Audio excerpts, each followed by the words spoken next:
네, 안녕하세요. 초인원의 종묘 대표 박기민입니다. 오늘은 여러분들에게 우리나라에서 가장 많이 쓰이는 덩굴식물 4가지를 간략하게 어떻게 키우고 어떻게 주의해야 하는지, 그리고 키웠을 때 어떤 모습으로 성장하는지까지 간략하게 설명을 좀 드리도록 하겠습니다. 오늘은 할인 행사는 장미랑 클레마티스도 설명은 해드릴 거지만 이것들은 이제 할인은 하지는 않습니다. 왜냐하면 장미는 개체수가 얼마 안 남아있고 클레마티스 같은 경우는 얼마 전에 했어서 여러분들이 좀 깊은 마음으로 이해를 해주시고, 오늘은 이 전반적인 품종 소개보다는 어떻게 키워나가는지, 어떻게 성장을 하는지를 중심으로 말씀을 드리도록 하겠습니다. 그럼 가장 먼저 소개를 해드릴 건 바로 인동입니다. 지금 제가 들고 있는 이게 상품이고, 제 옆에는 한 3년 정도 된 인동이 5개 정도 심어진 인동이 이렇게 성장해 있는 걸 보실 수 있습니다. 저희 영상에서 벌써 여러 차례 다뤘는데, 저는 제가 소개하는 덩굴 식물 또는 제가 소개하지 않더라도 능소화나 그런 기타 덩굴 식물 모든 걸 모아도 정원용으로서 가장 키우기 쉬운 덩굴 식물은 인동이라는 데 믿어 의심치를 않습니다. 왜냐하면 사실은 주의할 게 거의 없을 정도로 키우기 편한 식물이에요. 지금 이 개체가 3년, 4년이나 돼서 이렇게 풍성하게 자랐다라고 생각을 하실 수도 있지만, 사실은 만 2년 차 때도 이런 모습이 나옵니다. 저희가 계속 전지를 해서 이렇게 깔끔한 수영이 나오는 거지, 만 2년 차만 돼도 이 정도로 충분히 공간을 차지해주는 좋은 덩굴 식물이라고 보시면 됩니다. 이 인동 같은 경우는 오래된 벚나무가 있었어요. 오래된 벚나무가 이제 뒤에 창고를 계속 건드려가지고, 아쉽게도 이제 이 벚나무를 고사를 시키고 이 죽은 나무 목대를 프레임 삼아서 덩굴 식물로 태웠는데, 지금 보면 꽃대가 굉장히 풍성하게 맺혀 있어서 아마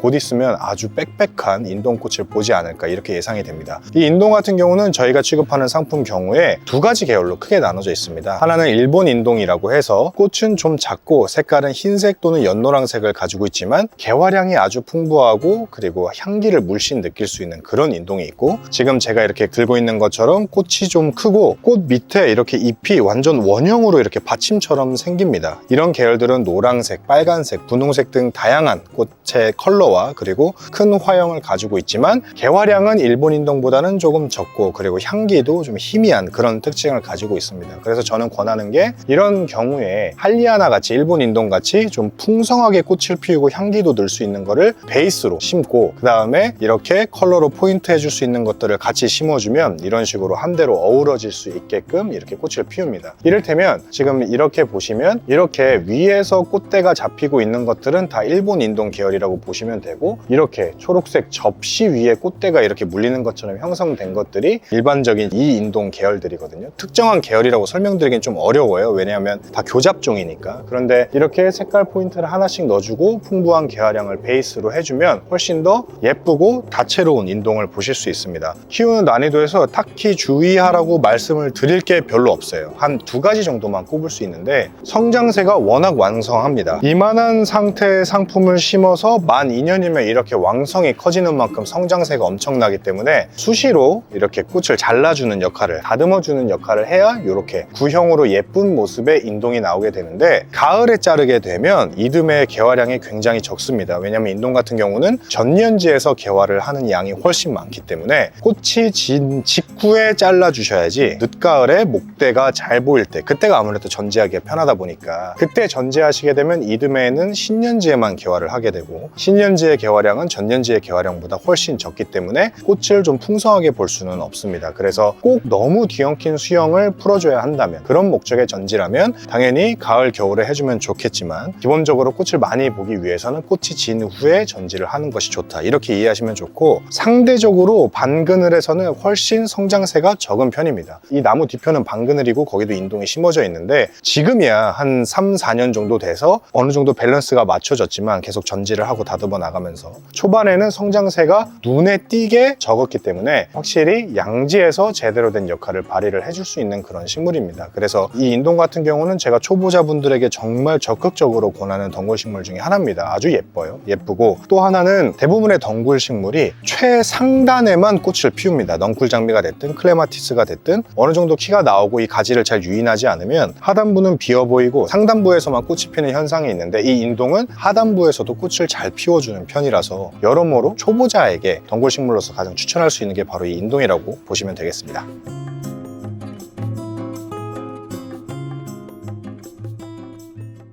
다음은 이제 여러분들 좋아하시는 클레마티스입니다. 이 클레마티스는 지금 여기는 하우스 안에 있다 보니까 꽃이 벌써 피어 있는데, 클레마티스도 제 생각에 오늘 소개하는 식물 중에는 인동 다음으로 난이도가 낮은, 다루기 편한 이런 덩굴 식물이라고 생각을 해요. 일단은 꽃의 종류가 워낙 다양하죠. 지금 이렇게만 보셔도 제 뒤에 이렇게 자주색으로, 그리고 연분홍색으로, 제가 들고 있는 것들도 제 왼쪽에 있는 것들도 다 서로 다른 품종으로 저마다의 화려한 색깔을 내는 걸 볼 수 있습니다. 그리고 클레마티스 같은 경우는 서로 다른 품종하고 엮어도 서로 굉장히 잘 자라주고, 이 줄기 자체가 별로 두껍게 형성이 되는 편이 아니기 때문에 자연스럽게 이런 펜스에 커버를 해주기에 유리한 그런 품종이라고 이해를 하시면 좋습니다. 그리고 클레마티스에서 이제 좀 주의하셔야 될 건 월동을 하는 품종과 월동을 하지 못하는 품종들이 좀 정확히 나눠져 있습니다. 기본적으로 좀 이파리가 작고 광택감이 있고 두꺼우면서 꽃도 작은데 개화량이 아주 풍부한 그런 계열들이 대부분 다 월동을 못 하는데, 저희 같은 경우는 이제 다 월동을 하는 계열만 판매를 하고 있다는 점, 그러니까 그 부분에 대해서는 혼동이 없으셔도 될 것 같고요. 그리고 지금 보면 이런 것들도 다 뿌리가 안 돌아 있거든요. 뿌리가 안 돌아 있어도 활착을 잘 합니다. 이거는 이식화제가 거의 없기 때문에 너무 뜨거운 날씨만 피해서, 예를 들어 요즘 같을 때는 아침이나 늦은 오후에 이식을 해주셔서 물만 푹 주면 화재가 없으니까 심기에도 좀 편한 그런 식물입니다. 좀 주의하셔야 될 건, 제가 이제 유튜브 쇼츠로도 한번 말씀을 드린 적이 있는데, 이 줄기 자체가 굉장히 가늘고 여립니다. 보시면 이렇게 손가락으로 약간만 압력을 줘도 지디겨지는 느낌이 느껴질 정도로 이 줄기가 약하기 때문에, 너무 강하게 케이블 타이 같은 걸로 강력하게 조이게 되면 이 줄기 자체가 손상을 입을 확률이 높습니다. 그래서 이런 것들은 알아서 넝쿨을 이렇게만 해줘도, 걸어만 줘도 타기도 할 뿐더러 핀이나 이런 걸 이용해서 좀 느슨하게 묶어주시는 거를 전 권하고, 이제는 많은 분들이 아시겠지만 클레마티스는 1그룹, 2그룹, 3그룹의 분류를 통해서 전지를 합니다. 이게 정확히 얘기하면 1그룹은 전년지에서만 개화하는 것들, 2그룹은 전년지와 신년지에서 모두 개화하는 것들, 그리고 3그룹은 신년지에서만 개화하는 것들, 이렇게 보통 분류를 많이 하는데, 대부분의 이렇게 큰 형태로 꽃을 펼치는 것들은 사실은 2그룹입니다. 신년지와 전년지에서 모두 개화를 하기 때문에 별로 이렇게 신경을 쓰실 필요가 없는데, 꽃이 좀 작은데 많이 크는 품종들이 대체적으로 3그룹에 많이 모여있고, 종꽃이라던가 몬타나 의아리 같은 계열은 1그룹 또는 3그룹 이렇게 모여있는 경우가 덜어 있어요. 그래서 저희가 이제 쇼핑몰에다가는 1그룹, 2그룹, 3그룹을 다 명시해서 표기를 해놓으니까 그거에 맞춰서 전시를 하셔야 됩니다. 예를 들어 신년지에서 개화하는 것들은 가을에 전시를 해도 상관이 없겠죠. 새순에서 꽃을 피울 테니까. 그런데 1그룹에 속하는 것들, 전년지에서만 개화를 하는 것들은 가을에 전시를 하게 되면 이듬해 봄에 꽃을 피우지 못할 수도 있다. 이것만 좀 분류해서 하시면 좋을 것 같고, 클레마티스를 키우다 보면 특히 이런 비닐하우스 안에서 통풍이 좀 원활하지 않은 경우에 클레마티스 시드름병이라는 게 생깁니다. 이런 식으로 이파리가 까만색으로 변하기 시작하는 것들, 이런 것들은 한번 발병을 하면 사실 회복하기가 매우 어려워요. 세계적으로도. 이것들은 식물 전체 표본을 죽이는 경우는 별로 없지만 줄기 전체를 죽이는 경우는 상당히 많기 때문에 요때쯤 아니면 요거보다 조금 빠른 시기에 살균제를 한 번씩 해주시면 좋고, 저희가 이제 지난주에 이벤트를 해서 이번 주부터 받으실 텐데, 이때도 살균제 처리를 한번 해주시고 심어주시면 이 클레마티스 시드름병을 막을 수 있다는 거, 그 점만 좀 유의를 해주시면 이렇게 좀 예쁘게 볼 수 있습니다. 다만 인동이나 등수국이나 이런 다른 동굴식물처럼 빨리 커버해 주지는 않아요. 커버해주는 속도가 빠른 편은 아니라는 거, 그 점을 좀 참고해 주십시오.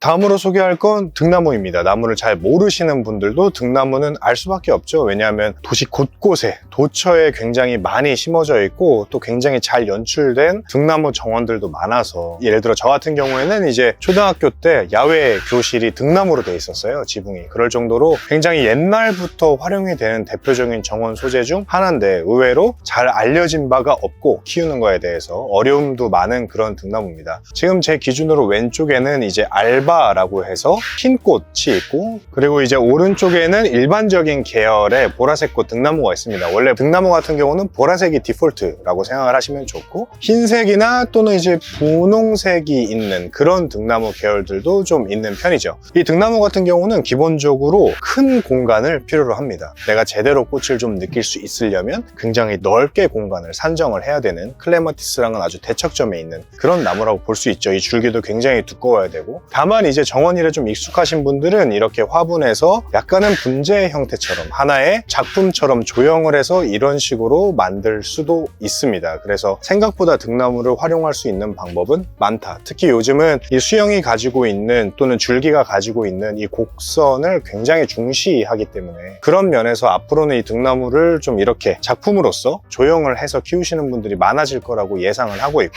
또 꽃의 향기도 상당히 좋습니다. 다만 문제는 생각보다 등나무를 심어서 꽃을 제대로 보시는 분들이 많지 않아요. 기본적으로 등나무라는 건 꽃이 피우기까지 최대 8년에서 10년이 걸릴 수도 있다라는 얘기를 원래 들을 정도로 키가 3m, 4m까지 무성해져도 꽃이 안 피는 경우가 상당히 빈번합니다. 그런 경우에는 이제 가지치기를 좀 많이 해주셔야 된다는 걸 좀 이해를 해주셔야 되고 이게 새순이 나오는 것들, 꽃이 지는 시기쯤에 이거를 반복해서 전지를 해주면 개화가 이듬해에는 더 나아지는 경향이 많다라는 그런 사례들도 꽤 많고 그리고 식물이 너무 많이 자라는데 꽃이 안 핀다고 하면 그건 이제 질소의 문제다라고 이제 여겨지는 경우도 있습니다. 질소가 너무 과다하게 공급이 돼서 아무래도 성장만 하고 꽃을 피우지 않는 현상이 많이 일어난다라는 결과도 이럴 때는 이 나무가 심어진 곳에 이 뿌리를 삽으로 찍어서 뿌리를 조금씩 끊어주는 이걸 보통 이제 단근한다고 하는데 단근 작업을 조금 한 번씩 찍어서 뿌리를 끊어주면 꽃을 많이 피운다라는 결과도 있으니까 만약에 여러분들이 등나무를 구매를 하셨는데 4년, 5년이 지나도 꽃을 아직 안 피우는데 성장세는 엄청 커졌다 하시는 분들은 뿌리를 한 번씩 끊어봐도 좋을 것 같아요. 다만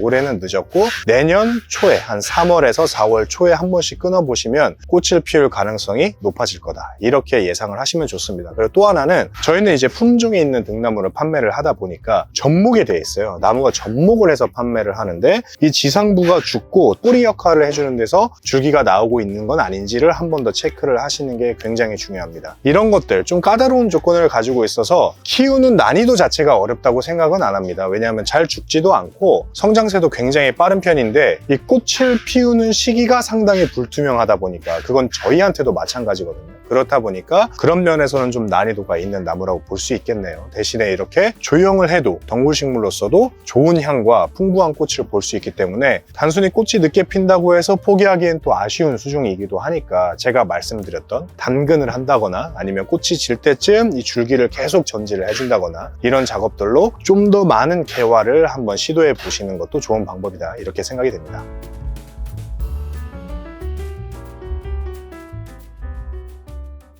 다음은 이제 덩굴장미입니다. 덩굴장미는 우리나라에서 정원 소재 중에 덩굴용으로서 아마 가장 많이 쓰이는 소재가 아닐까 이렇게 예상이 돼요. 다만 이제 난이도는 의외로 제가 오늘 소개하는 것 중에는 가장 어렵기도 합니다. 이 장미 같은 경우는 최근에야 이제 사계장미라고 해서 반복해서 개화를 하는 한 5월 중 말부터 서리가 내리기 전까지 10월 중순에서 늦으면 11월 초까지 반복 개화를 해주니까 꽃으로서도 좀 예쁘게 볼 수 있고 그리고 우리나라에 소개된 품종 자체가 워낙 다양하기 때문에 아무래도 사랑을 많이 받고 있죠. 색깔의 선택지가 다양하다 보니까. 그리고 화용으로서도 꽃이 작은 대신에 많이 피는 것들이 있고 개화 성질에 있어서도 또 꽃이 아주 큰 대신에 개화량이 적은 것도 있고 그러니까 여러분들이 넝쿨장미를 고를 때는 가장 먼저 이 꽃이 내 눈에 예쁘냐를 먼저 고민을 해야 되겠죠. 웬만하면 추위에는 다 강합니다. 목향장미나 일부 장미만 빼면 추위에는 웬만하면 다 강하니까 일단 꽃으로서 내가 좋아하는 취향의 식물을 고르는 게 가장 중요하고 전체적인 실루엣을 고려를 하는 것이 상당히 중요한데 생각보다 이 꽃이 큰 것들은 개화량이 적습니다. 개화량이 많은 것들은 생각보다 꽃 크기가 작아요. 그러니까 이게 보면 꼭 저희 회사만 아니더라도 다양한 업체에서 장미를 판매를 할 때 꽃을 클로즈업한 사진이 있을 거고 전체적인 모양으로 보여주는 사진들이 있을 거예요. 그래서 클로즈업된 꽃만 보고 하는 것이 아니라 여러분들이 보는 이 전체의 사진이 사실은 그 품종의 개화량을 설명을 하는 그런 용도의 사진이니까 그것까지 고려를 해서 심으시면 굉장히 좋습니다. 그리고 장미 같은 경우는 필연적으로 병해충이 생길 수밖에 없어요. 소독을 안 하게 되면. 저희가 얼마 전에 쇼츠로 어떻게 소독하는지를 올렸으니까 물론 그게 정답은 아니지만 저희는 그렇게 하고 있거든요. 그렇게 해서 관리를 하시는 게 상당히 중요하다. 그리고 가지 유인을 잘하는 게 장미에서는 정말 중요합니다. 여기 보면 지금 이렇게 아주 두꺼운 가지들은 나중에는 꽃을 피우질 못해서 이걸 그대로 방치하게 되면 나중엔 흉물처럼 되니까 이런 것들 전지도 해야 되고 또 이런 것들이 남아져 있으면 통풍에 또 제약이 생기기 때문에 곰팡이병이나 병해충이 창궐할 확률이 높아집니다. 그래서 가지 솎아내기도 많이 하셔야 되고, 그리고 장미는 키우다 보면 필연적으로 죽는 가지들이 생겨요. 죽는 가지들은 그때그때 제거를 해주셔야 되고, 또 이파리에 이제 곰팡이병으로 병균이 생긴 것들은 겨울에 낙엽이 지면 그걸 그대로 방치하는 것이 아니라 모아서 버려주셔야 이듬해 그 병이 다시 안 온다는 것도 좀 신경을 쓰셔야 되고, 그러니까 아주 예쁜 거 대비해서 가시도 있고 여러모로 관리를 하기에는 좀 공을 들여야 되는, 하지만 공만 제대로 들인다는 전제 하에는 사실 장미를 화려함으로 따라올 수 있는 덩굴식물은 마땅히 없겠죠. 그래서 신경 쓸 건 많지만 그만한 가치를 하는 식물이다 정도로 정리를 할 수 있을 것 같습니다. 저희는 이제 남은 품종들이 많지는 않지만 그럼에도 불구하고 여전히 이제 질 좋은 상품들, 이미 현장에서 구매하셨던 경우에는 아마 1m 6, 70 정도 될 거고, 그리고 택배로 보낼 때는 그걸 전지해서 보내는 상태는 아주 우수한 것들이니까 구매를 해주셔도 좋을 것 같아요.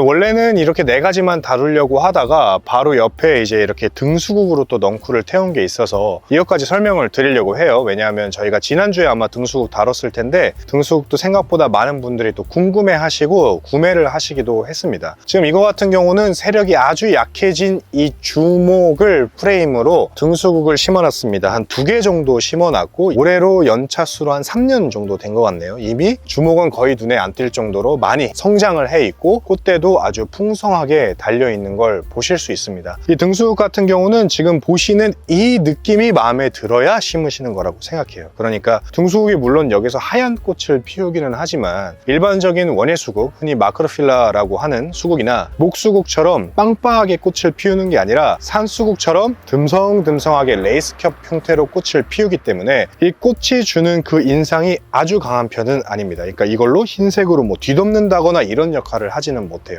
저는 이 등수국의 장점 같은 경우는 이 녹음이 짙은 초록색의 푸릇푸릇한 모습이 장점이라고 생각을 하기 때문에 여러분들이 보셨을 때에 이런 컬러감, 이런 형태가 마음에 드신다면 권할 수 있는 그런 품종입니다. 키우기는 아주 쉬워요. 1년에 1m 이상 성장을 할 정도로 성장세가 아주 빠른 편이고 그늘에서 특히 생육을 잘 합니다. 아주 바른 양지에서는 이파리가 일부 타는 현상이 있을 수가 있고 그늘에서는 아주 잘 자라주는, 그러니까 그늘에서 심는 덩굴식물 중에 나무류가 별로 없기 때문에 그런 면에서 아주 독특한 지점을 가지고 있는 그런 수종이라고 볼 수 있겠습니다. 다만 이제 등수국을 키우시는 분들 중에 꽃을 많이 못 보시는 분들이 계세요. 이게 이파리만 자라고 꽃은 전혀 안 핀다라고 하시는 경우에는 아직 개체가 너무 어리거나 또는 나무에 역시 질소 비율이 너무 많았을 때에 그런 현상이 생길 수도 있습니다. 그래서 여러분들이 만약에 비료를 주실 때는 인산이나 칼리가 높은 비율의 비료를 한번 줘서 시도는 해볼 수 있다. 다만 100% 해결책은 아닌 것 같아요. 저희도 뭐 이것저것 시도를 해봤지만 이렇게 아무것도 안 해도 개화를 많이 할 때가 있고 아닐 때가 있어서 요거는 사실은 정확한 정답을 내리기는 좀 어려운, 저의 경험상으로는 수세가 너무 왕성한 경우에 오히려 꽃이 안 피는 경우가 많았다, 요 정도로 좀 정리를 할 수 있겠습니다. 강원도의 아주 추운 지역에선 좀 어렵고 중부 지역까지는 무난하게 월동을 할 수 있는 그런 수종이고 면적도 굉장히 넓고 크게 자라는 볼륨감이 상당한 식물이기 때문에 좁은 공간보다는 넓은 공간에서 활용을 하기가 좋은 그런 덩굴 식물입니다.